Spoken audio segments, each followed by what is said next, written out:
Hello दोस्तों, स्वागत है आपका मेरे YouTube चैनल में, जहां कहानियां सिर्फ सुनी नहीं जाती बल्कि महसूस भी की जाती हैं। अगर आपको कहानी सुनना पसंद है तो मेरे चैनल को सब्सक्राइब कर लीजिए और वीडियो को लाइक करना मत भूलिए। एपिसोड 47। आज अविनाश के केस की सुनवाई थी। महरीन कोर्टरूम में पहुंच गई थी। कोर्टरूम का माहौल बेचैनी से भरा हुआ था, क्योंकि आज अविनाश के तकदीर का फैसला होने वाला था। बाहर सुनहरी धूप फैली हुई थी और सूरज की हल्की हल्की किरणें कोर्टरूम के फर्श पर पड़ रही थीं। तभी कोर्टरूम का दरवाजा खुला। अविनाश को अंदर लाया गया और कैदियों के बेंच पर बिठाया गया। उसका चेहरा शांत था, लेकिन उसकी आंखों में एक उम्मीद थी कि झूठ ज्यादा समय तक नहीं टिक सकता। उसने मन में सोचा, आखिर सच कभी न कभी तो बाहर आएगा और मुझे महरीन पर पूरा विश्वास है। उसकी आंखें कोर्टरूम के हर कोने को स्कैन कर रही थीं। सामने महरीन खड़ी थीं, काला कोट पहने हुए और हाथों में डॉक्यूमेंट्स थामे हुए। महरीन ने गहरी सांस ली, डॉक्यूमेंट्स को ऑर्गेनाइज किया। तभी जज के कदमों की आवाज से कोर्टरूम एक पल के लिए फ्रिज हो गया। सिर्फ वहां मौजूद लोगों के सांसों और दिल के धड़कनों की आवाज सुनाई दे रही थी। कोर्ट रूम में मौजूद सब लोग खामोश हो गए और जज के सम्मान में खड़े हो गए। जज ने सबको बैठने का इशारा किया और अपनी कुर्सी पर बैठ गए। अविनाश ने महरीन की तरफ देखा। उसकी आंखों में वही हिम्मत थी जो महरीन के जोश से मिलकर उसके दिल को एक तसल्ली दे रही थी। जज की आंखें सीरियस थीं। महरीन ने पहली फाइल टेबल पर रखी और जज की ओर बढ़ा दी।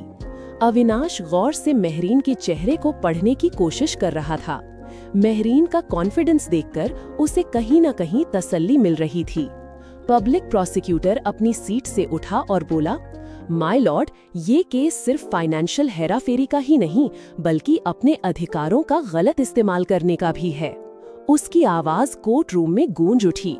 उसने कुछ डॉक्यूमेंट्स जज के सामने पेश किए और बोला, ये वो फाइलें हैं जिनमें अप्रूवल्स मिसिंग हैं और ये ईमेल्स जो सिस्टम में बिना परमिशन के अपलोड की गई थीं। कोर्ट रूम में सन्नाटा छा गया और अविनाश की सांसें रुक सी गई, लेकिन महरीन खामोश खड़ी थी। अविनाश ने महरीन की तरफ देखा। महरीन की आंखों में कोई भाव नहीं थे। महरीन ने धीरे से अपने ब्लैक कोट को ठीक किया और आगे बढ़ते हुए जज के सामने खड़ी हो गई। महरीन ने जज साहब की ओर देखते हुए कहा, माय लॉर्ड, मैं प्रोसिक्यूशन लॉयर से एक सवाल करने की इजाजत चाहती हूँ। जज ने धीरे से सिर हिलाकर हाँ में जवाब दिया। महरीन ने कंप्यूटर स्क्रीन की तरफ इशारा किया। ये ईमेल रात 2 बजे सिस्टम में अपलोड हुई हैं। क्या प्रोसिक्यूशन ये साबित कर सकता है कि उस वक्त मिस्टर अविनाश मित्तल अपने ऑफिस या सिस्टम के पास मौजूद थे? प्रोसिक्यूटर एक पल के लिए रुक गया, जैसे ये सवाल उसकी स्ट्रैटेजी पर सीधा अटैक हो। वो हिचकिचाते हुए बोला, सिस्टम लॉग में तो दर्ज है, लेकिन फिजिकल लोकेशन? महरीन उसकी बात काटते हुए बोली, बिल्कुल, फिजिकल लोकेशन दर्ज नहीं है। प्रोसिक्यूटर को एक झटका लगा। वहां मौजूद हर किसी की आंखों में शौक की चमक थी। ये पहला अटैक था, छोटा लेकिन इतना गहरा कि प्रोसिक्यूशन की बोलती बंद हो गई। प्रोसिक्यूशन लॉयर का चेहरा मुरझा गया। उसके माथे पर सिलवटें उभर आईं। महरीन का फोकस्ड एक्सप्रेशन और कॉन्फिडेंट टोन देखकर अविनाश मुस्कुराए बिना नहीं रह सका। सबकी निगाहें महरीन पर थी। जज अपनी फाइल में कुछ नोट लिखने लगे। वहीं प्रोसिक्यूशन के लॉयर के चेहरे की मुस्कान गायब थी। महरीन ने अगला कार्ड खेला। वो धीमी लेकिन कॉन्फिडेंट आवाज में बोली, माय लॉर्ड, मैं एक गवाह को कटघरे में बुलाने की इजाजत चाहती हूँ। जज ने हाँ में अपना सिर हिला दिया। तभी एक आदमी कटघरे की ओर बढ़ा। वो कपूर ग्रुप के ह्यूमन रिसोर्स डिपार्टमेंट का असिस्टेंट था। उसके चेहरे पर हल्की घबराहट और चिंता के भाव थे।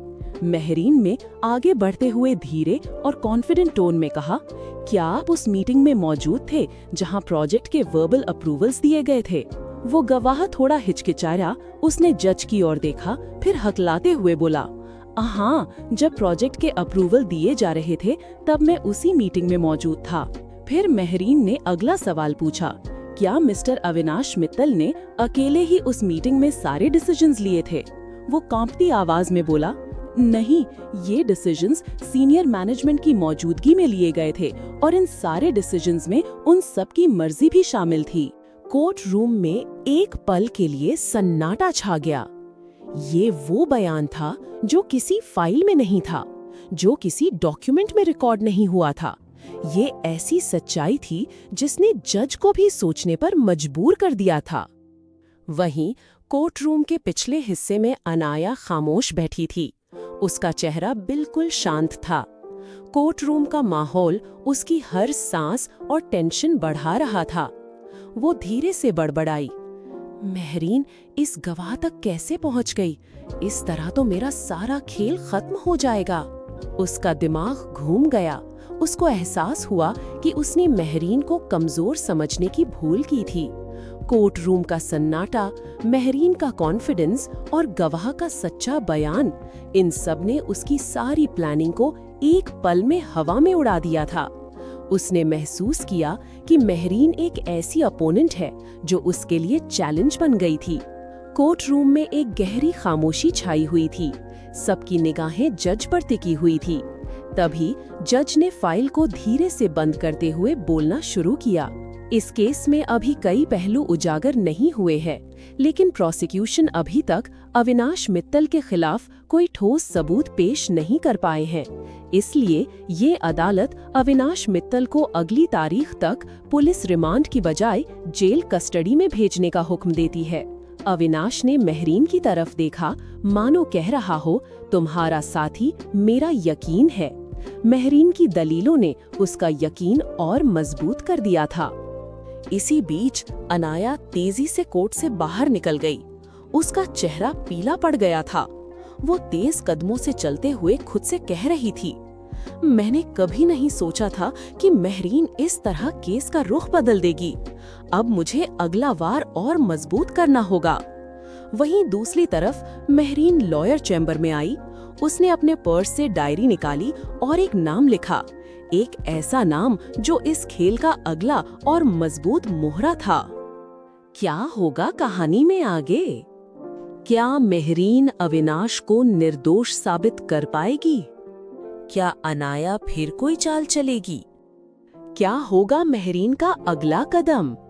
किसका नाम लिखा था महरीन ने अपनी डायरी में? इन सारे सवालों के जवाब जानने के लिए सुनिए इस कहानी का अगला एपिसोड। एपिसोड 48। रात गहरी हो चुकी थी। शहर की सड़कों पर दिन का शोर थक कर सो चुका था, लेकिन महरीन के अंदर एक बेचैन तूफान पूरी शिद्दत से चल रहा था। खिड़की के बाहर हल्की बारिश हो रही थी। बूंदों का शीशे से टकराना ऐसा लग रहा था जैसे वक्त खुद महरीन को जल्दबाजी पर मजबूर कर रहा हो। कमरे में पीली सी रोशनी फैली हुई थी।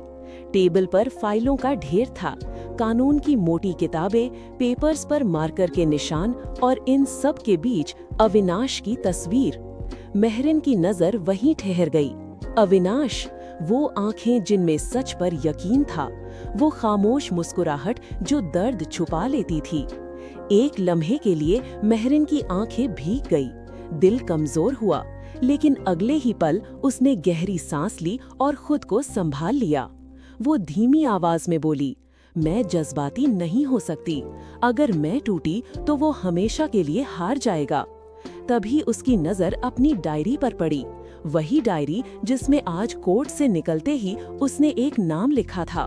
महरीन ने डायरी खोली। पेज हल्के से कांपे, जैसे वो भी जानते हों कि इस नाम के सामने आने से सिर्फ केस नहीं, कई जिंदगियां उलटने वाली हैं। मगर वहां पूरा नाम नहीं था, सिर्फ एक अक्षर। महरीन ने उंगलियां उस पन्ने पर रख दी। उसका दिल जोर से धड़कने लगा। उसने खुद से कहा, अभी नहीं, अभी इस नाम को एक्सपोज करने का वक्त नहीं आया है। मुझे पहले ऐसा सबूत चाहिए जो हिल ना सके, टूट ना सके, वरना यही नाम अविनाश के लिए सबसे बड़ा खतरा बन सकता है। बाहर बारिश तेज हो गई, हवा शोर करने लगी। महरीन ने डायरी बंद कर दी। वो नाम अब कागज पर नहीं, उसकी सोचों में था, उसकी सांसों में था। वो खिड़की के पास खड़ी हुई। शहर की रोशनियां बारिश में भीग रही थीं और मेहरिन को एहसास हो गया था, ये केस अब सिर्फ कानून का नहीं रहा, ये सच, साजिश और कुछ ऐसे राज का खेल बन चुका था जो अगर बोल उठे तो सब कुछ हिला कर रख देंगे। लेकिन और कहीं, किसी और जगह कोई और भी इस नाम के जागने का इंतजार कर रहा था।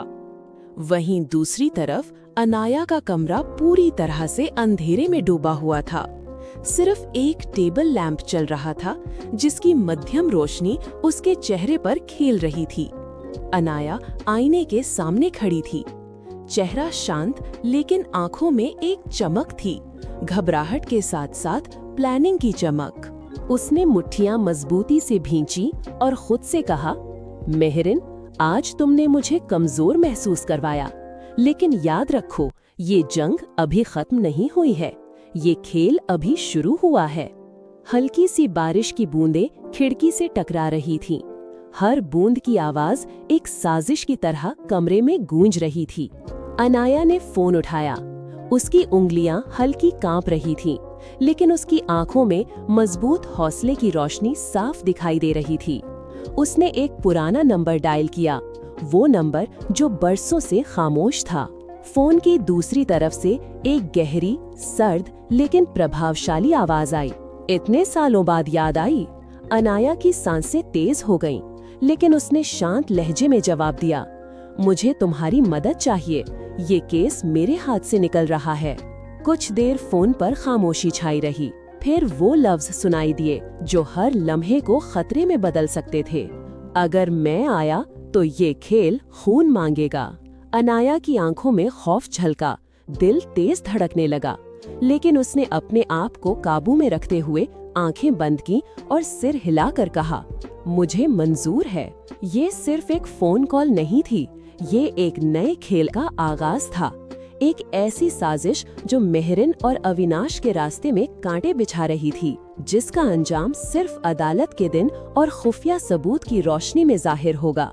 कमरे की दीवारों पर पड़ते रोशनी और साई की लकीरें ऐसी लग रही थीं जैसे हर कोना किसी रहस्य को छुपाए बैठा हो, और बाहर की बारिश, शहर की खामोशी अनाया के दिल की धड़कन के साथ गूंज रही थी। ऐसा लग रहा था कि हर पल, हर फैसला एक खूनी खेल की ओर बढ़ रहा है। वहीं दूसरी तरफ अविनाश जेल में सलाखों के पीछे अकेला बैठा था। जेल के इस बैरक में हल्की रोशनी के अलावा कुछ नहीं था। उसके दिमाग में सिर्फ एक ही सोच चल रही थी, मेहरिन। उसने आंखें बंद की और मेहरिन का वो खामोश लेकिन कॉन्फिडेंट चेहरा याद किया। उसकी आवाज, उसका कॉन्फिडेंस और उसका सुकून उसके दिल को एक नई उम्मीद दे रहा था। अविनाश धीरे से मुस्कुराया। अगर मेहरिन मेरे साथ है तो ये अंधेरा भी मेरा कुछ नहीं बिगाड़ सकता। अविनाश जानता था कि कल केस में नया मोड़ आने वाला है, क्योंकि उसे पता था कि मेहरीन खामोश नहीं बैठी होगी, वो असली गुनाहगार तक जरूर पहुंच गई होगी। उसका दिल तेजी से धड़कने लगा। उसकी हर सांस, हर धड़कन, हर आवाज उसे कुछ कह रही थी। अविनाश खड़ा हुआ और उसने अपने आप से कहा, कुछ भी हो सकता है, लेकिन मैं मेहरीन के साथ किसी भी तूफान का सामना कर सकता हूँ, और जो भी खतरा हो मैं तैयार हूँ। जेल का सन्नाटा एक थ्रिलर का माहौल बना रहा था। हर पल, हर सांस जैसे वक्त खुद अविनाश के लिए सवाल कर रहा हो, क्या तुम तैयार हो? क्या तुम सच का सामना करोगे या अंधेरों में खो जाओगे? मेहरीन का नाम उसकी हर धड़कन में गूंज रहा था, जैसे उसकी हिम्मत और यकीन का साया अविनाश के साथ हो। इधर दूसरी तरफ मेहरीन की अपनी डायरी बंद कर दी थी, लेकिन उसके अंदर लिखा हुआ नाम खामोश रहकर भी एक अजीब सी गूंज छोड़ रहा था। वो नाम सिर्फ एक अक्षर से शुरू हुआ था, लेकिन अब पूरी ताकत के साथ सामने आने को तैयार था, जैसे कोई छिपी हुई तलाश अब खुली जंग का सिग्नल दे रही हो। हर लफ्ज, हर निशान, हर खुफिया सबूत जो मेहरीन ने इकट्ठा किए थे, वो सब अविनाश की बेगुनाही की गारंटी बन सकते थे, या फिर अनाया के लिए आखिरी हथियार। रात का सन्नाटा गहरा था और 3 जिंदगियां, मेहरिन, अविनाश और अनाया, सब एक खतरनाक दायरे में जकड़ी हुई थीं। हर एक सांस, हर एक धड़कन, जैसे वक्त खुद इन तीनों से पूछ रहा हो, अगला कदम क्या होगा, कौन जीतेगा और कौन हार जाएगा। अगले चैप्टर में पढ़िए, अगले चैप्टर में पढ़िए, अगले चैप्टर में पढ़िए। मेहरिन को एक खुफिया सबूत मिलेगा जो केस की पूरी दिशा ही बदल देगा। अनाया का मोहरा पहली बार सामने आएगा और उसका अतीत खुलेगा। अविनाश को जेल में एक अनजान खतरे का सामना करना पड़ेगा और वो नाम जो अगर बोला गया तो सब कुछ हिला देगा। क्या होगा आगे, जानने के लिए सुनिए इस कहानी का अगला एपिसोड। एपिसोड 49। सुबह की पहली धूप अदालत की खिड़कियों से अंदर आ रही थी। सुनहरी किरणें फ्लोर पर नरम रोशनी की तरह फैल रही थीं। हर कोने में छुपी हुई तनाव और उम्मीद को दिखा रही थीं। कोर्ट रूम में अजीब सा सुकून था, लेकिन वहां मौजूद लोगों के दिलों की धड़कनें इस सुकून को तोड़ रही थीं। हर शख्स कुछ पल के लिए जैसे वक्त में ठहर गया हो। हल्की ठंडी हवा और रोशनी हर सांस को एक खास टच दे रही थी। हर नजर, हर हल्की हरकत एक कहानी सुनाने को तैयार थी। तभी मेहरीन कोर्ट रूम में कदम रखती है। उसका चेहरा शांत और कॉन्फिडेंस से भरा हुआ लग रहा था। उसके हाथ में केस की फाइलों के साथ वो छोटा सा USB था, जिसमें वो खुफिया सबूत मौजूद था जो पूरी कहानी बदल सकता था। उसकी आंखें पूरे कोर्ट रूम को गौर से देख रही थीं। उसकी हर हरकत और हर अंदाज में छुपी हुई ताकत और कॉन्फिडेंस की झलक स्पष्ट थी। अविनाश, जो कैदियों के बेंच पर बैठा था, वो खामोशी से मेहरीन की हर हरकत को देख रहा था, दिल में छुपी उम्मीद और यकीन के साथ कि यही लम्हा उसकी तकदीर बदल सकता है। मेहरीन जज की ओर मुड़ी और उनके सम्मान में सिर झुकाया। वो आहिस्ता से बोली, माय लॉर्ड, आज मैं अदालत के सामने वो सबूत पेश करने जा रही हूँ जो इस केस का रुख बदल सकता है। जज ने कहा, you may proceed miss Mehreen. Avinash को मुल्जिम के कटघरे में खड़ा किया गया। उसका चेहरा शांत था, लेकिन दिल में सिर्फ एक ही सोच घूम रही थी, मेहरीन। उसने अपने मन में कहा। मेहरीन ने फिर से सच्चाई का रास्ता दिखाया और मैं अब सिर्फ उस पर ही भरोसा कर सकता हूँ। मेहरीन ने अविनाश की तरफ देखा। उसके चेहरे पर तसल्ली और उम्मीद की चमक थी। फिर अपनी आंखें झुकाई और कहा, जी माय लॉर्ड, आज मैं सिर्फ सबूत नहीं बल्कि वो नाम भी पेश करने जा रही हूँ जो अब तक खामोश था। कोर्ट में हल्का सन्नाटा फैल गया। मेहरीन ने लैपटॉप में USB लगाई और प्रोजेक्टर स्क्रीन पर एक के बाद एक videos, bank transactions, call logs और ईमेल्स उभरने लगे। हर एक फ्रेम, हर एक ईमेल कोर्ट रूम के चंद लम्हों को सस्पेंस और इंटेंसिटी से भर रहा था। माय लॉर्ड, ये सारे सबूत एक ही शख्स की तरफ इशारा करते हैं और उस शख्स का नाम है राजू मल्होत्रा। तभी पुलिस राजू मल्होत्रा को कोर्ट रूम में ले आई, जिसको पुलिस मेहरीन की मदद से पहले ही अरेस्ट कर चुकी थी। राजू मल्होत्रा का चेहरा पीला पड़ चुका था। उसकी नजरें झुकी हुई थी। वो खुद को मजबूर महसूस कर रहा था।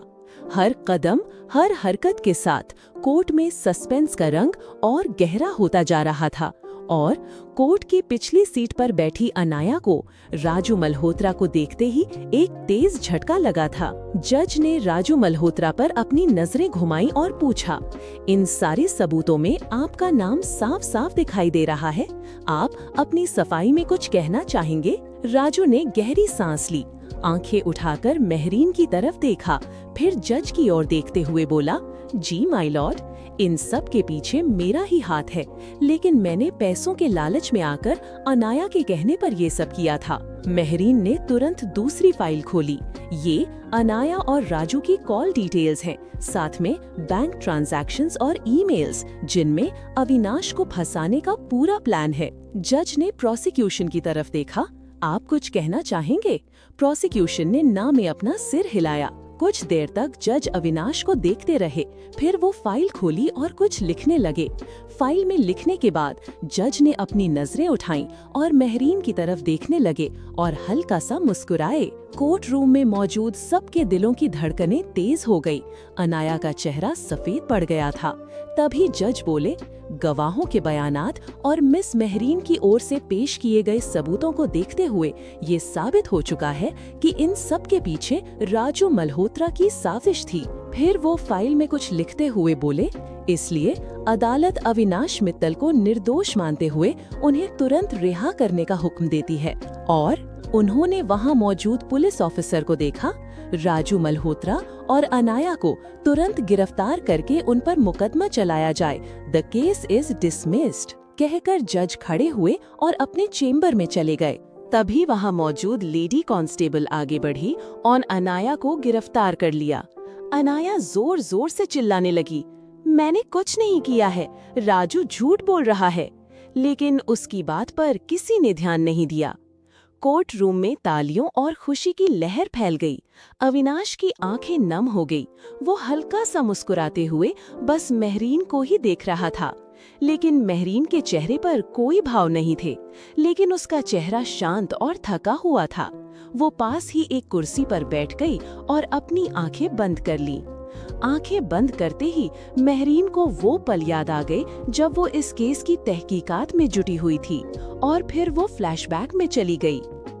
फ्लैशबैक। उस रात शहर की गलियां सुनसान थीं। सिर्फ हल्की बारिश की टिप टिप की आवाज और दूर स्ट्रीट लाइट्स चमक रहे थे। तभी मेहरीन ने अनाया को एक अनजान शख्स के साथ देखा। उनकी बातचीत हल्की सी और घबराहट भरी थी। बार बार इधर उधर देखना और उनकी अदाएं, सब कुछ सस्पिशियस और गलत लग रहा था। मेहरीन ने अपनी सांसों को धीरे रखा और चुपके से उनके पीछे चलने लगी। वो उनके हर कदम, हर हरकत पर गौर करने लगी। उस शख्स की गाड़ी, उसका रास्ता, हर मुलाकात का वक्त, सब कुछ मेहरीन ने नोट कर लिया। दूसरे दिन मेहरीन ने पुलिस स्टेशन जाकर इंस्पेक्टर को सब कुछ बताया। फिर वो इंस्पेक्टर को अपने साथ लेकर एक वीरान और अंधेरी जगह पर पहुंची। मध्यम रोशनी के नीचे सिर पर घूमता हुआ पंखा और हवा में हल्की नमी। वो शख्स पसीने से तर, डर और टेंशन के साथ मेहरीन के सामने था। हवा में खामोशी, कोई आवाज नहीं, सिर्फ मेहरीन की गहरी नजर का प्रेशर। एक अजीब साइलेंस था, जैसे हर एक मिनट का वक्त रुक गया हो। फिर इंस्पेक्टर आगे बढ़े और उसका गिरेबान पकड़कर पूछताछ करने लगे। पहले उसने इनकार किया। उसके होठ बंद थे, आंखें झुकी हुई, हाथ हल्के से कांप रहे थे। फिर धीरे धीरे उसके होठ हिलने लगे। मेरा नाम राजू मल्होत्रा है। अनाया ने मुझे अविनाश के खिलाफ काम करने के लिए कहा था और बदले में पैसे भी दिए थे, और मैं पैसों के लालच में सब कुछ कर गया। वही लम्हा मेहरीन के लिए एक टर्निंग पॉइंट बन गया। उसने हर एक सबूत को कैप्चर किया, calls, bank accounts, recorded meetings, emails, सब कुछ। फिर इंस्पेक्टर ने मेहरीन का शुक्रिया अदा किया और राजू को पुलिस स्टेशन ले गए। उस वीरान जगह का सीन, मध्यम रोशनी, घूमता पंखा और राजू का डर, पसीने में तर चेहरा मेहरीन के दिमाग में हमेशा के लिए बस गया। और यही सबूत कोर्ट में अविनाश के लिए सच का रास्ता बन गया था। मेहरीन फ्लैशबैक से बाहर आई। अविनाश अब भी उसी को देख रहा था, आंखों में सिर्फ शुक्रिया और भरोसा। मेहरीन ने हल्का सा सिर झुकाकर कहा, सच कभी अकेला नहीं होता। कोर्ट के बाहर धूप निकल चुकी थी, बारिश रुक गई थी। 3 जिंदगियों का खेल अब अपने अंजाम तक पहुंच चुका था। कुछ लड़ाइयां आवाज से नहीं, खामोशी से जीती जाती हैं, और ये बात मेहरीन ने साबित कर दी थी। अब कहानी एक भावनात्मक मोड़ ले चुकी है। क्या करेगी अनाया? क्या वो अपनी शिकस्त कबूल कर लेगी? क्या होगा मेहरीन का अगला कदम? क्या है मेहरीन और अविनाश के रिश्ते का भविष्य? जानने के लिए सुनिए इस कहानी का अगला एपिसोड।